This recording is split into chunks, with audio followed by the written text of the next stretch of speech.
the COVID crisis, and mind you, all of the words here need caveats.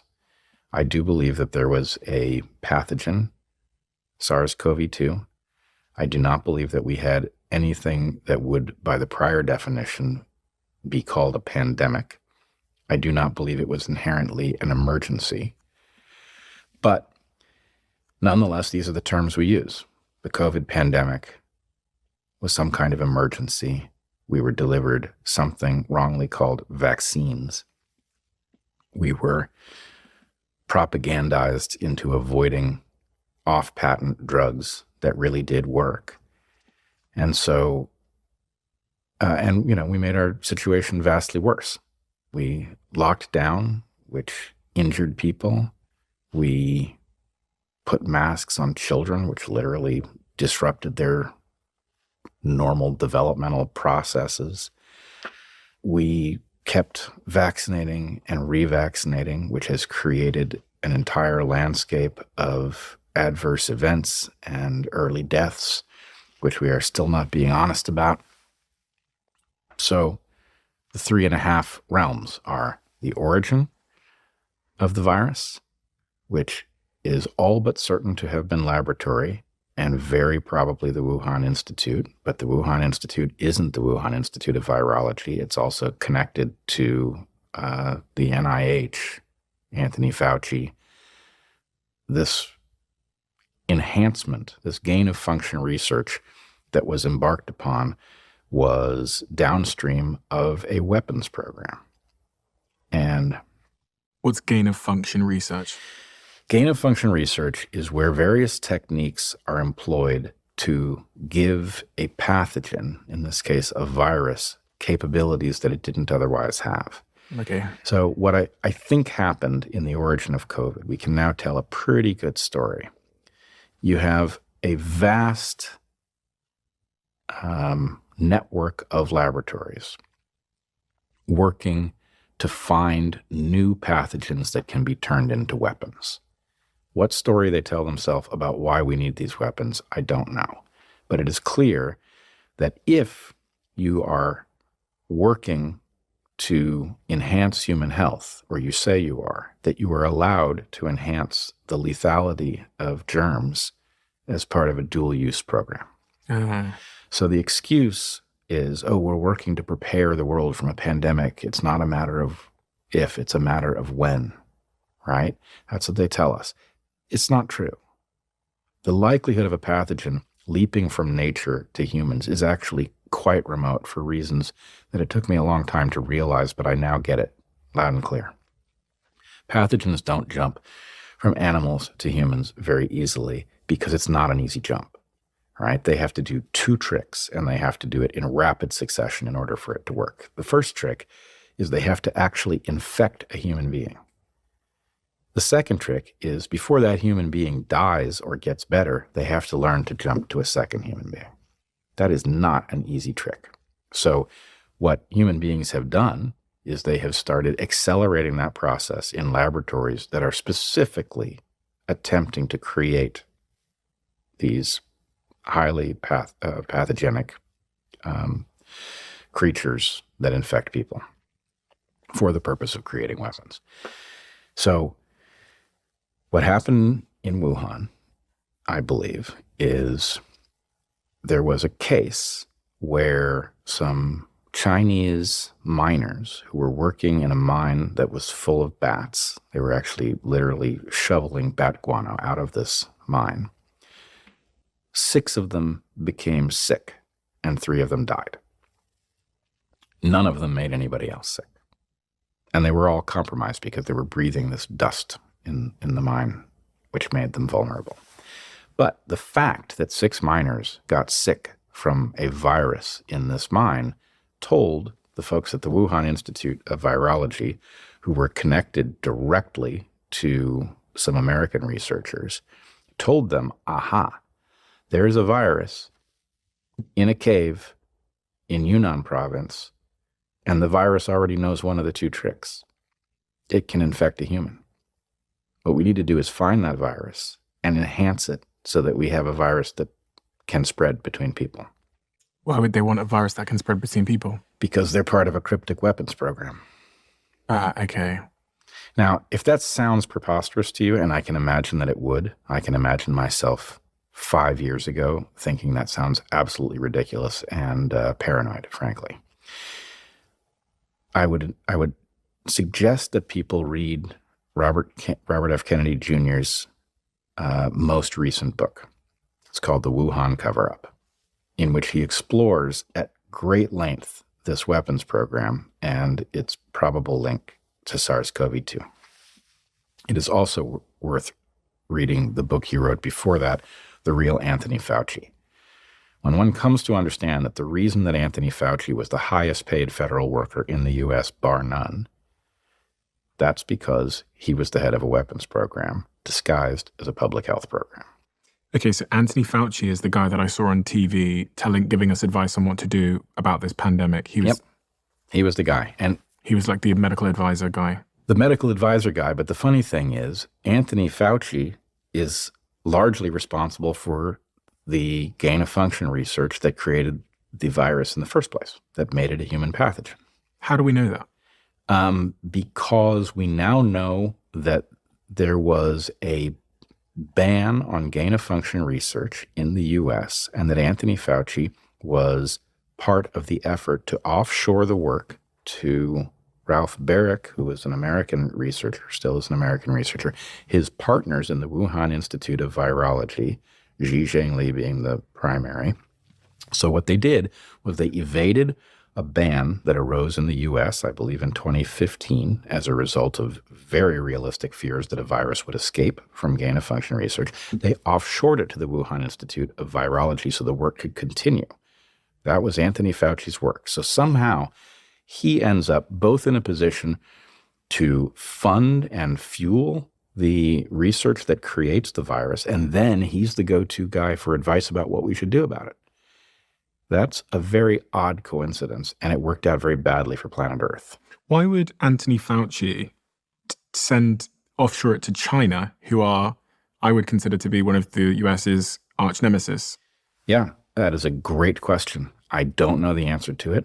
You wouldn't want China to have that information. It's like developing the nuclear bomb in Russia or something. Well, I actually think that folks like you and me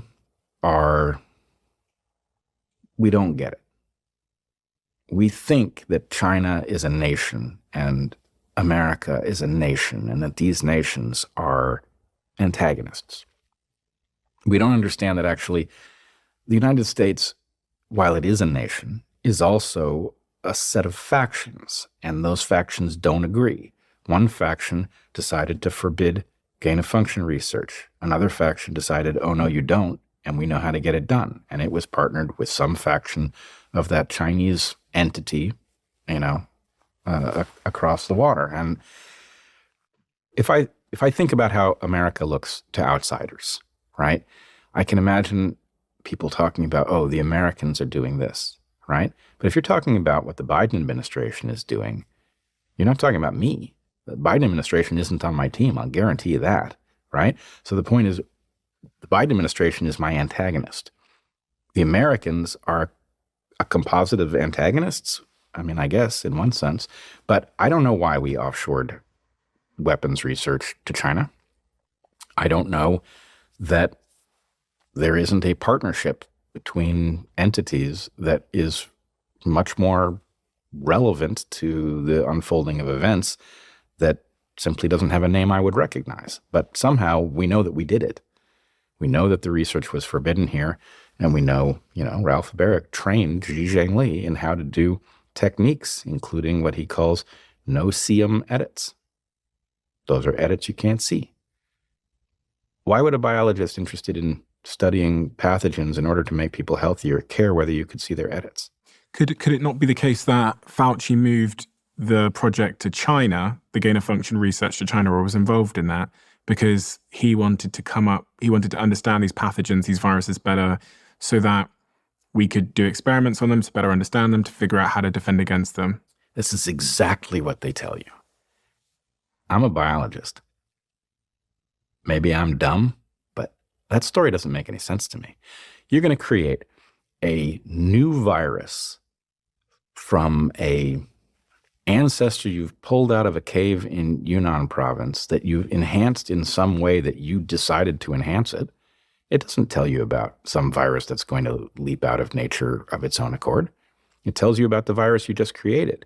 It doesn't make sense from the point of view of enhancing human health for two reasons. One, there's no demonstrated evidence that such research has given us any benefit whatsoever in fighting off pathogens. There's no case in which we've seen that. What we do have are multiple cases of leaks of pathogens from labs studying them. So we've just got a simple comparison. What are the chances, if you study some virus you plucked out of some cave, that you're going to come up with something useful that's actually going to help us? Certainly didn't happen with COVID. Chances are very low. What are the chances the thing's going to leak from your lab and cause a global pandemic? Pretty high, actually. Mm-hmm. I just imagine scientists in the lab would take a sample of it, they'd put it in the lab, they'd start analyzing it, they might start doing tests on it to see how it responds to certain things. And then, through no fault of their own, maybe it leaked. Okay, but let's see how that played out. We've got some gene jocks pulling a virus out of a Yunnan cave and enhancing it so that it becomes a communicable human pathogen. They should, in theory, in studying it, have come up with information that would tell us what to do if such a pathogen ever got out, which it did because they lost control of it. Well, what did they tell us? They told us, don't use ivermectin, don't use hydroxychloroquine, that what you should do is you should wait at home until your lips are turning blue. Then you should come get medical help. Now, that's wrong in every way. The right thing to do was to allow doctors to look at the patients who were coming into their office and to figure out how to treat them.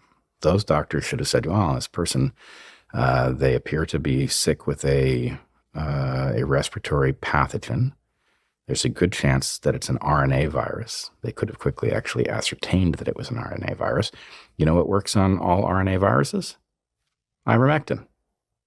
Then they could have treated it and they would have seen, oh, ivermectin works for COVID if you give it very early, if you give it in sufficient doses, and if you give it with fat. Okay, doctors would have figured that out on their own. Instead, what we got was a message from the very people who had engaged in offshoring this research, ostensibly to figure out how to deal with COVID, who then gave us exactly the inverse of the right advice, right? And then what did they do? Well, then they told us the route out of this is a vaccine. What they delivered was not a vaccine. It was a gene therapy. That gene therapy, we were told, blocks the contraction and the transmission of COVID. And what happened was they demonized everybody who questioned either the safety or the efficacy or both of these treatments. Turned out that didn't work. So what we have, this is why I say that the COVID story diagnoses the system. If you think, and a person could be well within their rights to think, well, I'm sure we were studying the virus to protect people and that it would tell us something about what should be done if it ever were to leap into humans. Well, we got a perfect test of how well that worked. Every single thing they told us to do was wrong and upside down. If you took what they called a vaccine, you put yourself in jeopardy. If you ignored their advice and you used ivermectin and hydroxychloroquine and you used it early and you used it in sufficient quantities, it actually was highly effective and actually rendered this illness perfectly manageable for almost every single person. So we've seen how well they did. They failed across the board. Do you think there's malicious intent somewhere? Because when people hear these stories, because the average Joe doesn't know how systems above them work, they tend to think of this like Illuminati group of people coming together, deciding this was going to happen, then executing this plan for some, because these, this room of people who are evil, who people refer to as like they, wanted to do harm and they want to control us. That's the kind of conspiracy narrative. I have no idea what motivates such people. My guess is most of the people who participated in the programs that did so much harm thought they were doing the right thing. I don't think that's true for all of them, though. I don't think that's true for Anthony Fauci. You don't think he thinks he was doing the right thing?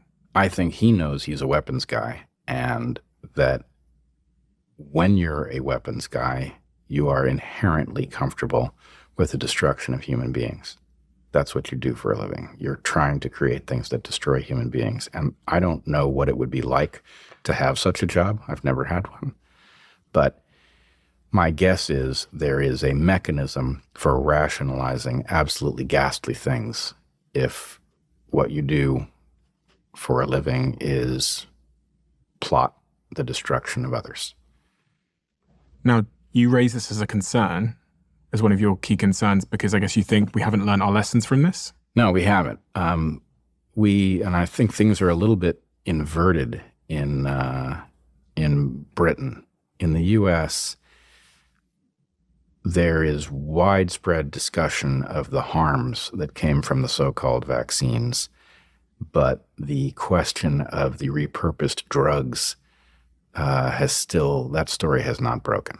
People still think that ivermectin and hydroxychloroquine don't work and never worked for COVID. I think this story is, in general, the inverse, that the vaccine harms are still taboo in Britain, and there's more acceptance of repurposed drugs.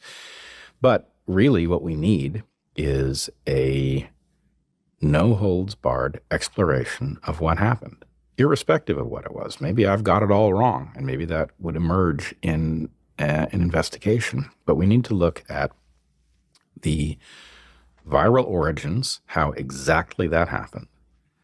We need to look at what was done, the coup that public health staged against medicine, in which directives about how to treat patients came down from on high rather than the normal medical process of doctors figuring out how to treat their patients empirically and pooling their insights.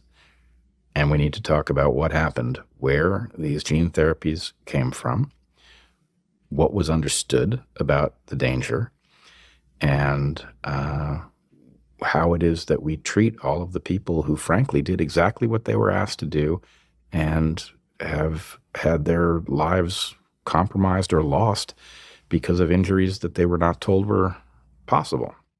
If you love the Diary of a CEO brand and you watch this channel, please do me a huge favor. Become part of the 15% of the viewers on this channel that have hit the subscribe button. It helps us tremendously, and the bigger the channel gets, the bigger the guests.